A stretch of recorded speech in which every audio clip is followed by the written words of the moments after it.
क्या हाल है भाइयों। तो आज बात करते हैं बल्किंग और कटिंग के बारे में।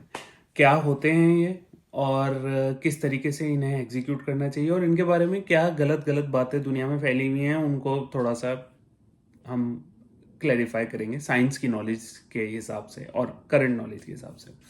तो जब भी आप जिम जाते हैं, जिम में आप कई बार सुनेंगे कि लोग बात कर रहे हैं यार मैं बल्किंग पे हूँ, मैं कटिंग पे हूँ। जो जिम रैट्स होते हैं वो डेफिनेटली हमेशा इन्हीं किसी न किसी फेज में रहते हैं, मेंटेनेंस, बल्किंग, कटिंग। तो अब हम बात करते हैं कि बल्किंग क्या होती है। बल्किंग वो टाइम होता है जिसमें आप अपनी कैलोरीज, जो आपकी मेंटेनेंस कैलोरीज हैं, उससे थोड़ा सा एक्स्ट्रा खाते हैं ताकि आप अपनी मसल्स को गेन कर पाएं। वो एक ऐसा एनवायरनमेंट, एक ऐसा नरिश्ड एनवायरनमेंट आपकी बॉडी को प्रोवाइड करता है जिसमें आपके पास एम्पल कैलोरीज होती हैं और उसके अंदर मसल्स ग्रो करती हैं, ऐसा सोचा जाता है, जो कि सच भी है।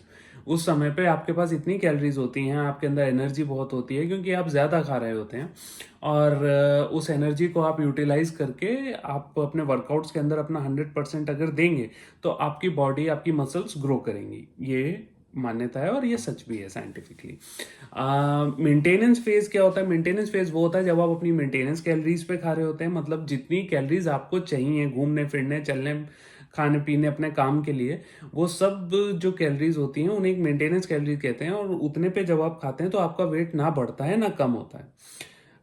कटिंग एक ऐसा फेज है जिसके अंदर आप अपनी मेंटेनेंस कैलोरीज से कम खाते हैं, 200 300 400 कैलोरी कम खाएंगे और उसमें क्या होगा कि आप अपना वेट को रिड्यूस करेंगे, तब आप अपना वेट लूज करते हैं। थोड़ी थोड़ी सी आपकी जो जिम में कैपेसिटी है वो भी थोड़ी सी डाउन चली जा सकती है कटिंग फेज के अंदर। तो ये है।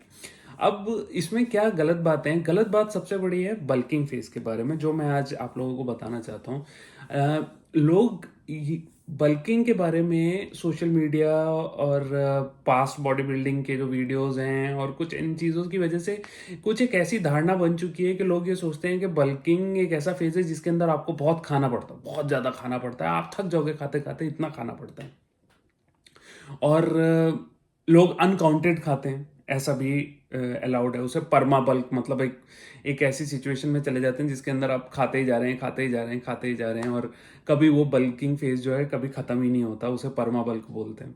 नहीं, ऐसा नहीं है। आपको एक बल्किंग फेज में अपनी कैलोरीज का खास ध्यान रखना है। आप ये ध्यान रखिए कि जितना खतरनाक आपका बल्किंग फेज होगा उतना लंबा आपको कटिंग फेज चलाना पड़ेगा, उतने।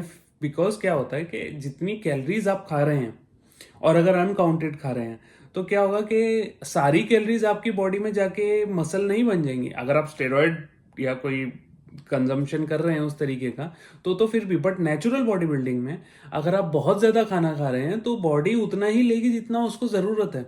बाकी का जो भी कुछ है वो फैट बन के आपके स्टोर हो जाएगा टमी में, और बाकी एडिपोज टिश्यू बन जाएगा, हर जगह पे आपके फैट स्टोर हो जाएंगे बॉडी के अंदर। तो बल्किंग एक ऐसा कॉन्सेप्ट है जिसके अंदर आपको कटिंग से भी ज्यादा ध्यान रखना है इस बात का कि आप क्या खा रहे हैं, कितना खा रहे हैं और कहीं बहुत ज्यादा तो नहीं खा रहे। क्योंकि अगर आप बहुत ज्यादा खाएंगे आप डेफिनेटली बहुत ज्यादा फैट हो जाएंगे और आपको उतना लंबा कटिंग फेज चलाना पड़ेगा। तो अगर आप सपोज 70 किलो पे हैं और आपने बल्क किया और आप 80 किलो पे चले गए, एक आपने समझदारी वाला बल्क किया, तो आप 80 किलो से 70 पे वापस पहुंचने के लिए आपको 6 महीना चाहिए होगा। ठीक है। लेकिन अगर आप वही 70 किलो के आप आदमी हैं और आप बल्किंग करते करते 95 100 किलो पे चले गए, आपको कम से कम नहीं तो 100 आपको साल 1.5 साल का कटिंग फेज चलाना पड़ेगा और अपने आप को कैलोरी से डिप्राइव करना पड़ेगा, खाने से डिप्राइव करना पड़ेगा ताकि आप वापस रिड्यूस कर पाए अपने आप को वहां पे। तो इसीलिए ये कहा जाता है और साइंस ने ये प्रूव भी किया है आज के टाइम पे कि बल्किंग फेज जो है उसको हमेशा ध्यान रखते चलाना चाहिए, बल्कि कटिंग से भी ज्यादा ध्यान से चलाना चाहिए, ताकि आप जब भी शेप में आना चाहें, कटिंग में आना, वापस अपने आप को रिड्यूस करना चाहें, आप बड़ी जल्दी कर सकते हैं। तो आजकल जो नेचुरल बॉडी बिल्डर्स हैं वो कोशिश करते हैं कि वो अपने आप को 15 to 20% फैट रेंज में ही रखें, ताकि जब भी उनको compete करना हो वो बड़ी जल्दी से क्विकली डाइटिंग करके 3 से 4 महीने के अंदर स्टेज पे चढ़ने लायक सिचुएशन में आ जाते हैं। तो बल्किंग को इस तरीके से आपको सोचने की बहुत ज़रूरत है। ये एक सोशल मीडिया का फैलाया हुआ और मीडिया, मेन स्ट्रीम मीडिया का फैलाया हुआ होक्स है, उसको उसके ऊपर थोड़ा कम ध्यान दीजिए। तो बल्किंग में खास ध्यान रखिए कि आप क्या खा रहे हैं। प्रोटीन को प्रायोरिटाइज करिए, कार्बोहाइड्रेट थोड़ा ज़्यादा प्रायोरिटाइज कर दीजिए ताकि आपको एनर्जी चाहिए उस समय पे। और कटिंग एक ऐसा फेज होता है जिसके अंदर आप डेफिनेटली अपनी कैलोरीज, मेंटेनेंस कैलोरीज से थोड़ा सा कम खाते हैं, और जब आप कम खाते हैं तो आप धीरे धीरे फैट रिड्यूस करना शुरू करते हैं। जिम में आपकी परफॉर्मेंस थोड़ी सी कम हो जाती है, लेकिन आप फिर भी कोशिश करते हैं कि आप जितना वेट उठा रहे थे वैसे ही उठाते रहें। और इस तरीके से क्या होता है कि फैट तो चला जाता है, लेकिन आपकी बॉडी के अंदर जो आपके मसल्स हैं, हार्ड एंड मसल्स हैं, वो रह जाते हैं, तो उसे हम कटिंग बोलते हैं।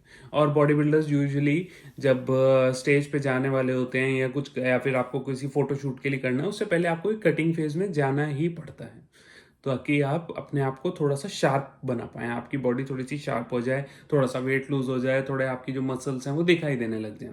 तो ये कटिंग फेज है। अब क्या मैं बल्किंग करूं या कटिंग, ये एक ऐसा सवाल है जो हर बंदा जब फिटनेस की लाइन में जाता है और उसे पहली बार पता लगता है कि बल्किंग क्या होती है, कटिंग क्या होती है, तो हर आदमी ये सोच रहा होता है कि यार मुझे कोई ये बता दे यार, मैं बल्किंग करूं या कटिंग, क्योंकि मुझे देख के तो ऐसा लग रहा है कि मेरा पेट फ्लैट है, तो आई थिंक मैं 4-5 किलो की बल्किंग कर सकता हूँ।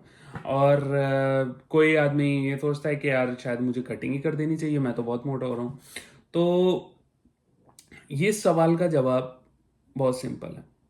आपको अपने आप को असेस करना है, और अगर आप असेस नहीं कर पा रहे तो किसी एक कोच से मिलिए, या तो फिर अपने फैमिली में मेंबर से पूछिए। अगर आपको लग रहा है कि आपका पेट फ्लैट है, अगर आपका टमी जो है फ्लैट है बिल्कुल, तो आप थोड़ी बहुत बल्किंग कर सकते हैं।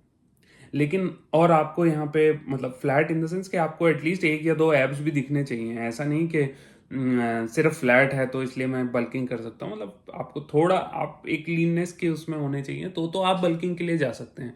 लेकिन अगर आप ऑलरेडी हायर एंड पे हैं और थोड़ा सा आपके अंदर वेट गेन है, ऑलरेडी आपका थोड़ा सा टमी है, तो आप बल्किंग के बारे में मत सोचिए।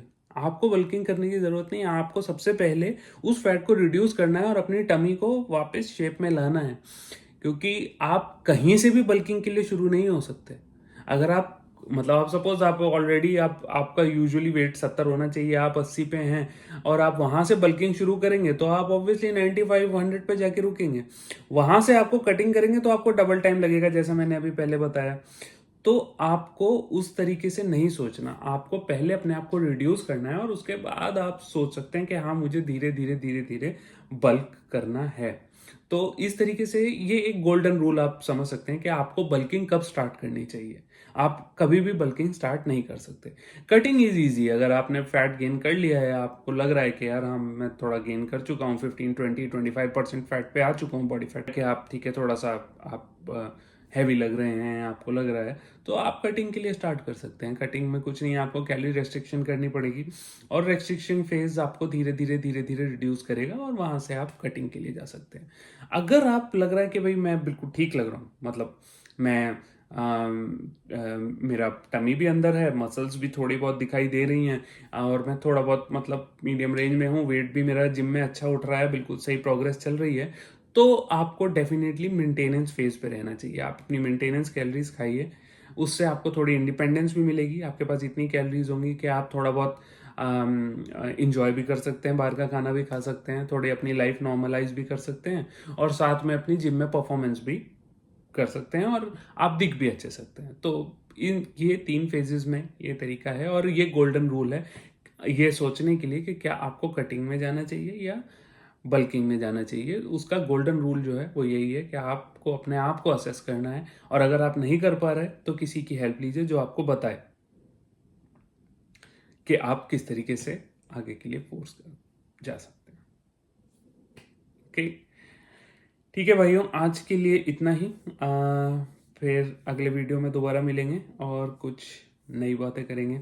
बल्किंग और कटिंग का तो हो गया आज।